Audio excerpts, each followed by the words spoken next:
शाळेत जाण्यासाठी रावेर येथे विद्यार्थ्यांची लोखंडी पाईपावरून जीवघेणी कसरत।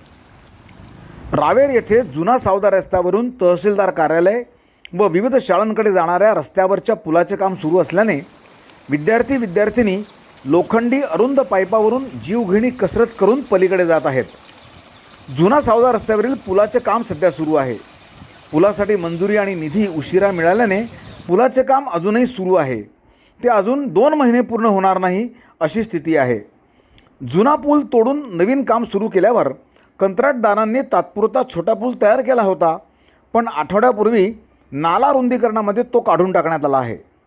आता जुना सावदा रस्त्यावरील विविध वसाहतीतील नागरिकांना 300-350 मीटर अंतरावरील तहसीलदार कार्यालय, शाळा आणि पोलीस स्टेशन परिसरात जायचे असेल तर 2-2.5 किलोमीटरच्या फेऱ्याने त्यांना जावे लागते। हा वेळ आणि फेरा वाचवण्यासाठी शाळेतील नागरिक, विद्यार्थी-विद्यार्थिनी एका लोखंडी पाईपावरून पलीकडे जात आहेत। या मार्गावर एक उघडा ट्रान्सफॉर्मरही असल्याने हा आता मृत्यूचा दुहेरी सापळा झाला आहे। याकडे कोणाचेही लक्ष नाही, ही दुर्दैवी गोष्ट आहे।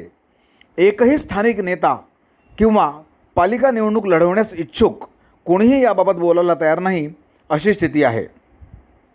संबंधित सार्वजनिक बांधकाम विभागाने याकडे लक्ष द्यावे। जुन्या पुलावर एक बळी आधी गेला आहेच, पुन्हा काही दुर्दैवी घटना घडल्यास याला जबाबदार कोण असा प्रश्न उपस्थित झाला आहे। किमान पायी जाणाऱ्यांसाठी व दुचाकींसाठी पर्यायी रस्ता तयार करण्याची मागणी नागरिकांनी केली आहे। पाहूया याबाबतचा रिपोर्ट आपला रावेर मीडियाच्या दर्शकांसाठी।